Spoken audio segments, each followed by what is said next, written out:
Libra. Okay, gawin na natin yung reading mo, my dear. Hello, my dear. Welcome or welcome back sa ating YouTube channel. My name is RJ, your tarot card reader.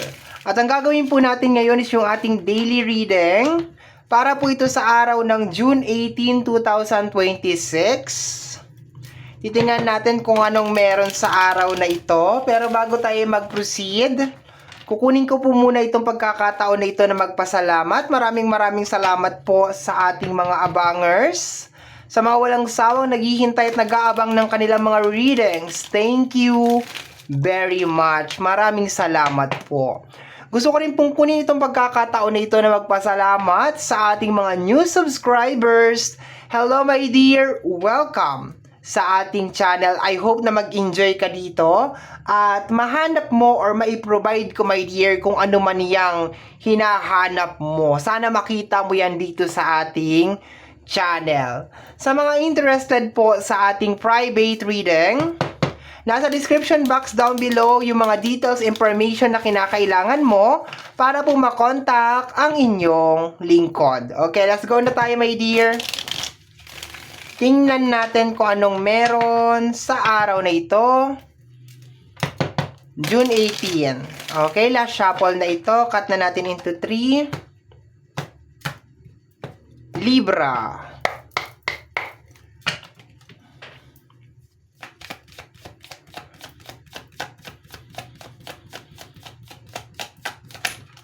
Okay, we have here the 7 of Wands. Clarification ng ating 7 of Wands is si... Okay, magkasama na tong dalawa na to. Hindi ko na paghihiwalayin. Clarification po ng ating 7 of Wands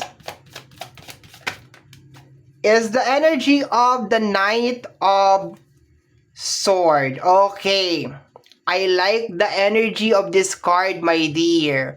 Very fighter, very warrior yung energy, my dear. Okay? So, if you have any problem, okay, nakikita mo naman parehas silang very defensive, very atake, kung atake talaga yung kanilang energy, okay? Magandang combination actually. Kasi minsan, pag si Knight lang, Knight of Sword lang talaga, hindi ko nagugustuhan yan kasi minsan aggressive. Pero I like this one, my dear. Kasi itong 7 of Wands, minsan this is more on the negative energy, mga taong hinihila ka pababa, yung mga ganun na energy, my dear. Okay? It's yung energy, my dear, na it's you against the world, yung mga ganon. Okay? So, ngayong araw na to, my dear, hindi ka pumapayag na hindi matuloy or hadlangan ng kahit sino man ang mga bagay na gusto mong mangyari sa buhay. Okay? Gusto ko to. Kasi sunod-sunod, my dear, na negative yung reading mo. No? Sunod-sunod na hindi ko nagugustuhan. So, for a change, maganda ito kasi you are fighting na, my dear. No? Siguro nakahanap ka na ng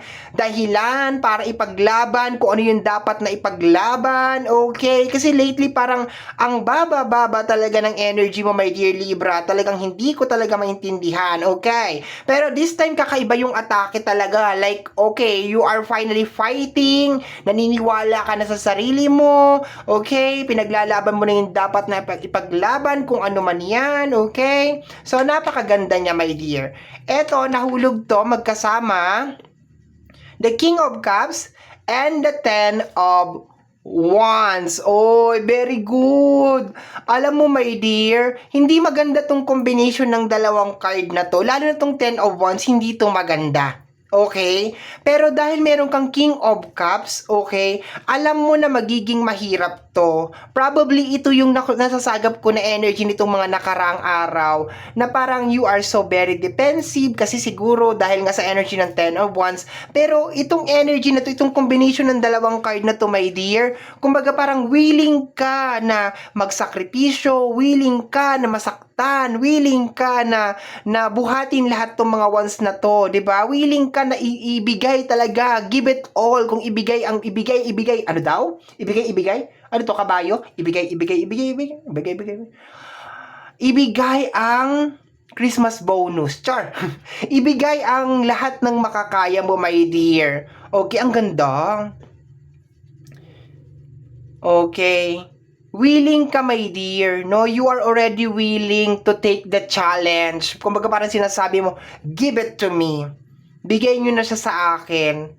Lahat gagawin ko para dito sa kung ano man tong bagay na ito. Kasi lately, yung mga readings mo talaga, more on complain. More on nagko-complain, more on kung ano-anong eksena na hindi mo gusto. Minsan meron kang reading na parang kung pwede mo lang i-rewind yung panahon or ulitin or kung maibabalik ko lang. Di ba yun ang theme song mo dun sa mga ibang mga readings eh. Kung maibabalik ko lang. This time, my dear, may acceptance. May acceptance, my dear. May pagtanggap. Ganda. Kasi palaban to, oh. Palaban. So, kung i-connect natin dito, like, sige, ilalaban ko talaga to. 'Di ba? And at the same time, you're protecting it. Kung may kinalaman to sa mga dreams mo, manifestation mo, 'di ba? Talagang you are fighting. Gusto ko yung energy ngayon. I love it. I love it. Bumawi ngayong araw na ito.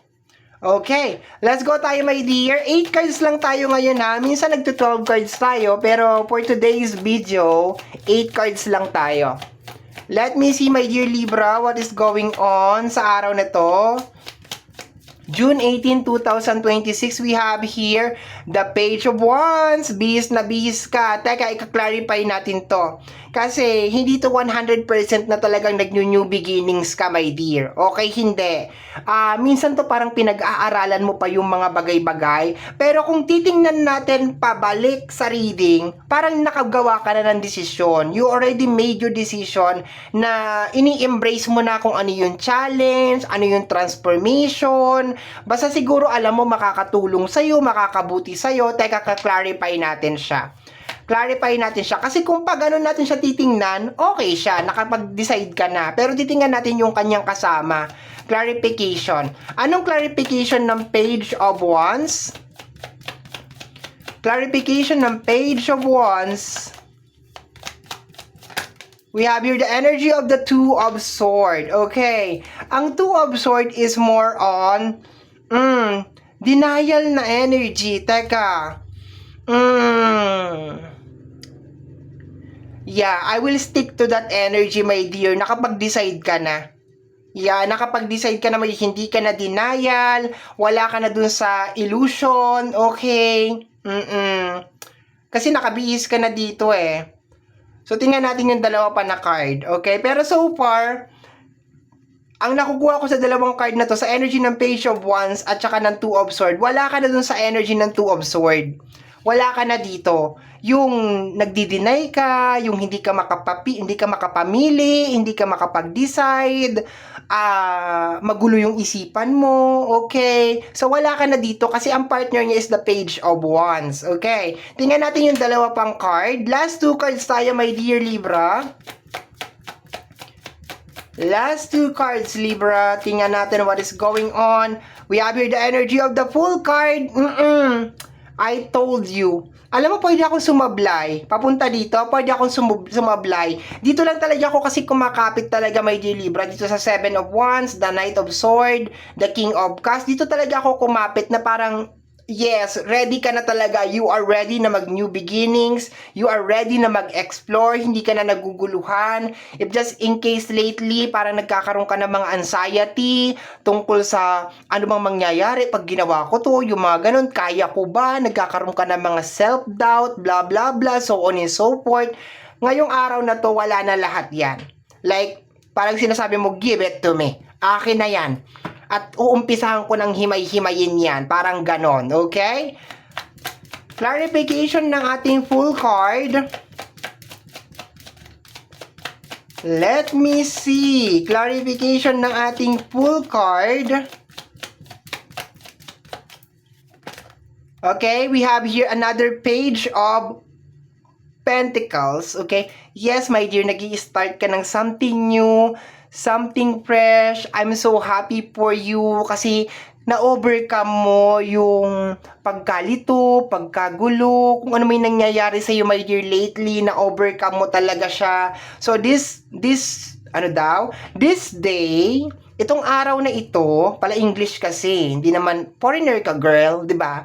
This day is the day na finally iahakbang mo na yung mga paa mo galing sa isang sitwasyon na matagal ka nang na-stuck. This is the day, my dear. Okay.